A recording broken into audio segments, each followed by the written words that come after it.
Hey everyone, and welcome back to your next episode of this Spiritual Tea podcast with me, your host, Lex.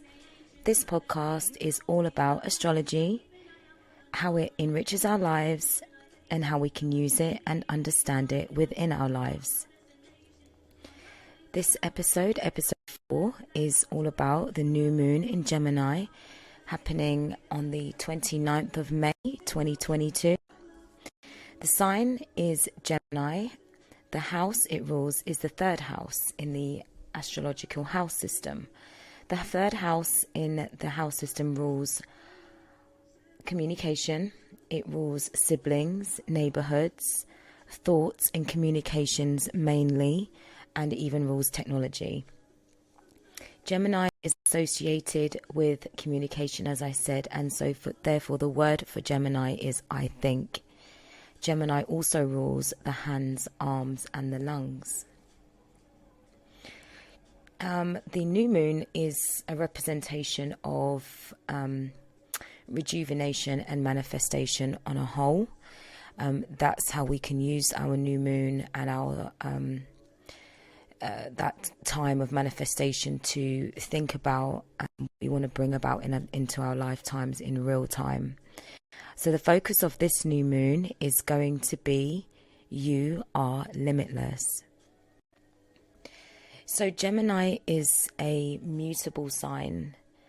It's ruled by the planet Mercury, and Mercury is currently retrograde and transiting in the sign of Taurus.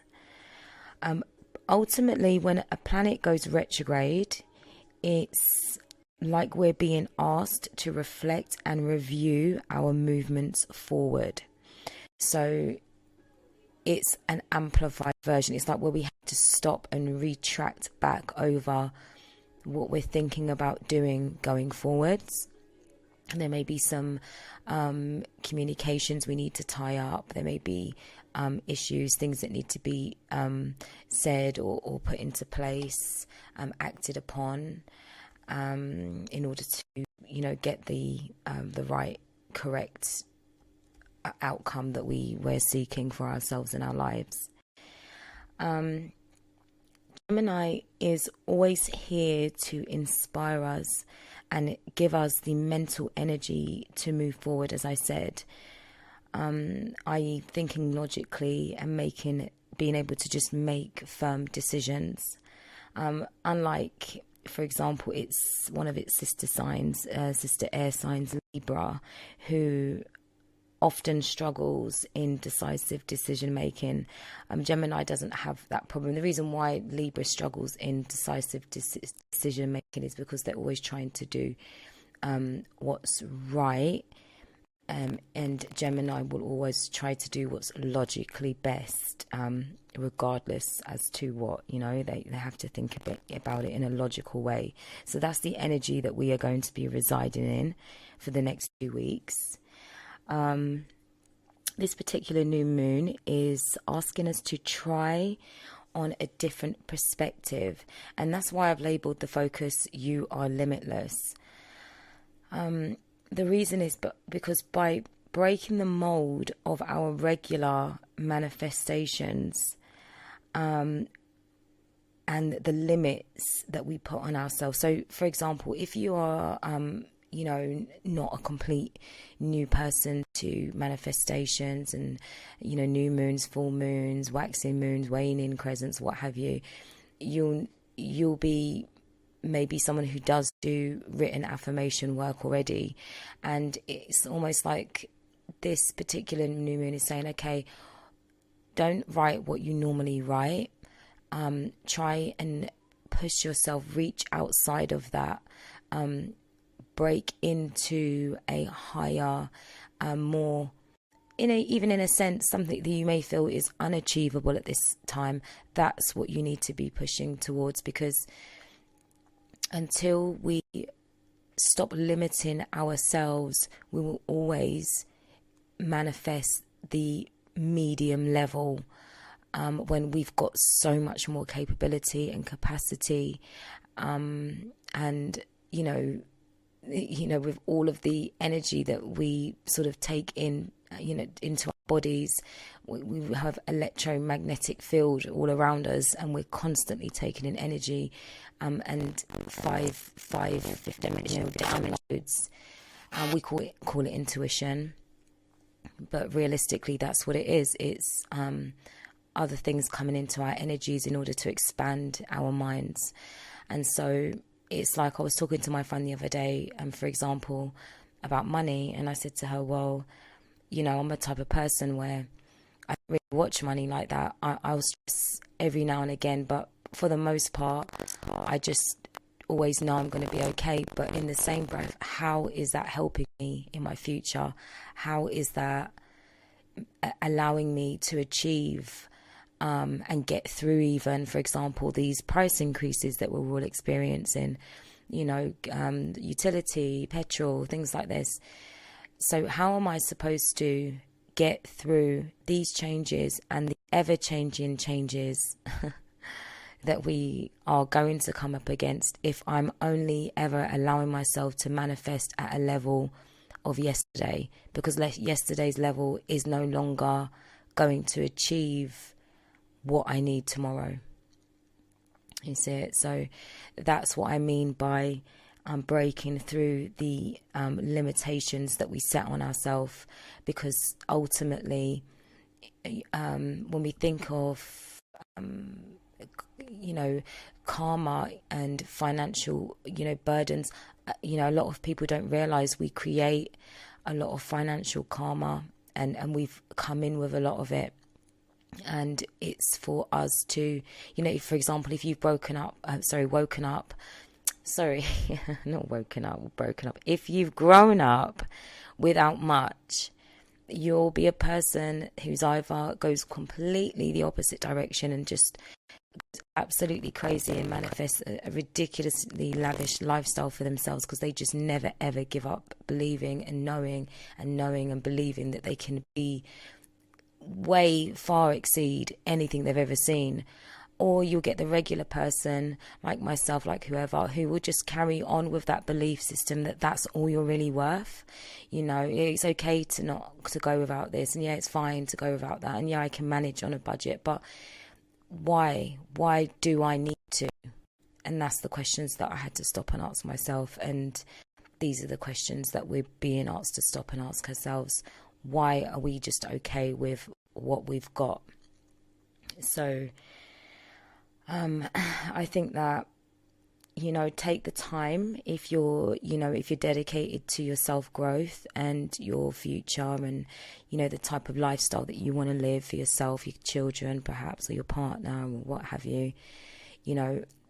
Take that time and really push your mind to see that being a real possibility for you, and then start to write it down, envision it, be in a happy, loving energy when you're writing. And one thing that I do, one of my tips, is that I read mine back, so I write it out 7 times, and then I read it out loud 7 times. I'll put my candles on, white candle for good luck and prosperity, and a black candle to draw away any negativity.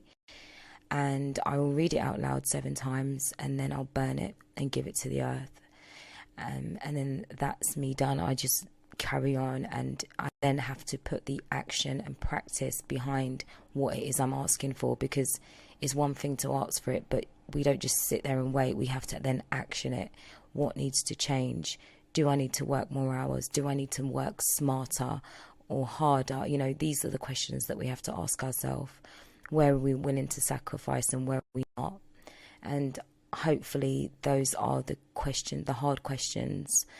Once they're answered, we will then be able to evolve past that level of thinking, and holding ourselves back in that way.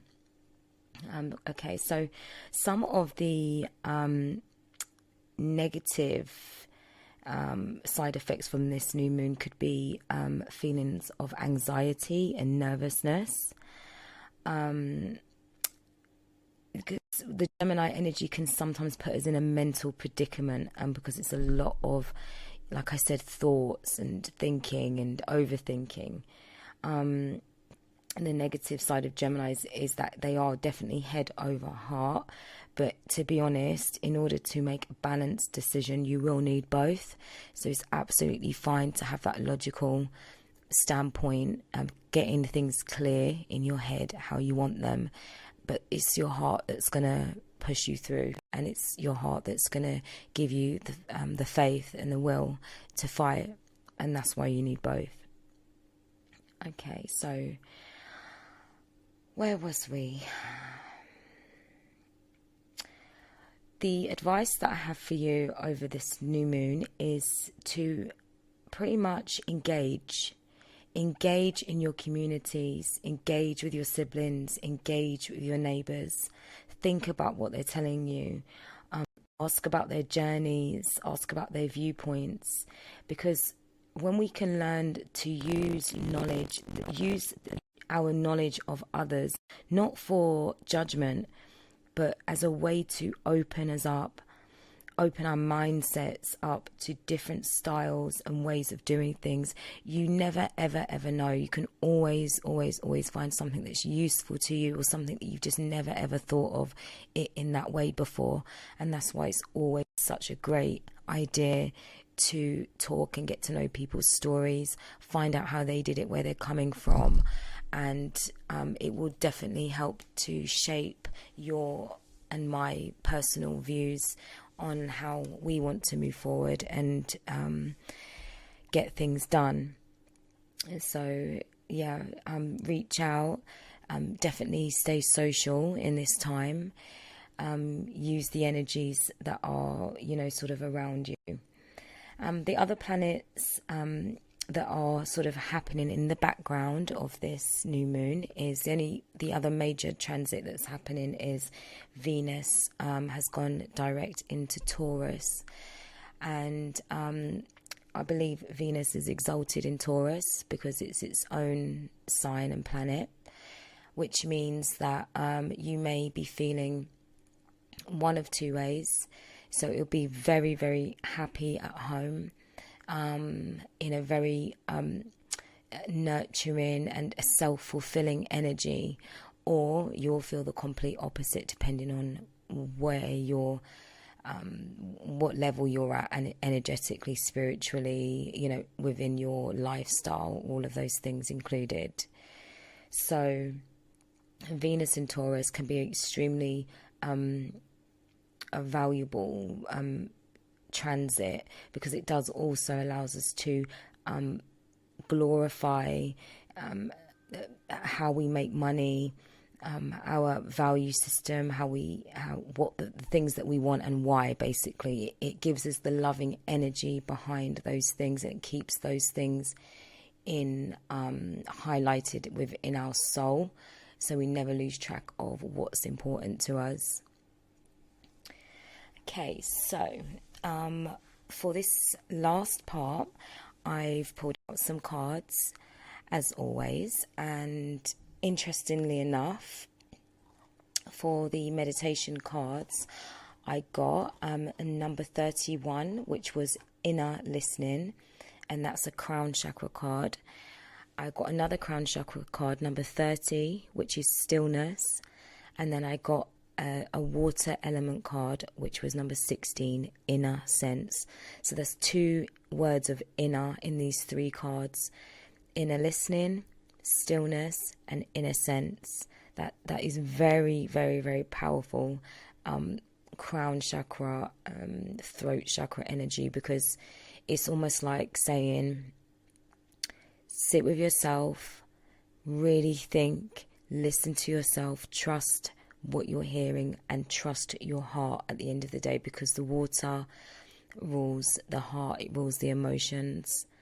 And I'm really getting a sense of, if you are able to, you may even have just been in a zone where you've just really wanted to just be on your own, or on your own tip, just with a small group of people, not really reaching out, and that's absolutely fine, because what sometimes we're doing is we're upgrading within that time. We're being spiritually, what's the word, going to the next level, basically, and and that those things always happen, you know, in a internal moments, in the moments where we really just sat with ourselves. So that's your advice there for the new moon. And then I pulled my spirit animal cards, and I got number 63, vulture spirit, nothing is wasted. I got number 42, otter spirit, you are never alone. And I got a number 11, butterfly spirit, transformation is beautiful. And then another card fell out on top of the vulture spirit, and it was mouse spirit, and it says tend to the small things. Okay, so I get a sense to say with this, you may be paying a lot more attention to animals, more than you normally would, and noticing certain things. You may be seeing a lot of butterflies, for example, or just various things, creatures in the garden, what have you. I'm really thinking that there could be a very definite ending that's happened with the butterfly spirit, because that to me represents transformation, which represents death and reinvention. So you may be coming out of something with this vulture spirit, because vultures, obviously, they prey on things that are already dead. Yeah, so you may be coming out of a connection and really just focusing on rebuilding back up your life bit by bit, just small steps, one thing at a time, getting your finances in order, getting the house in order, maybe having a spring clean because the summer's coming up, really just keeping busy, keeping vigilant, and pretty much staying to yourself, and being at home, and just enjoying and healing at home in this time. So that's a really strong message that I'm getting off these cards that have come out here. But please feel free to, if they resonate, they do, and if they don't, they don't. So take them as they come. And that wraps up this week's episode of our Spiritual Tea podcast. I wish you a wonderful rest of your day whenever you're listening to this, and I will catch you for our next episode. Blessings.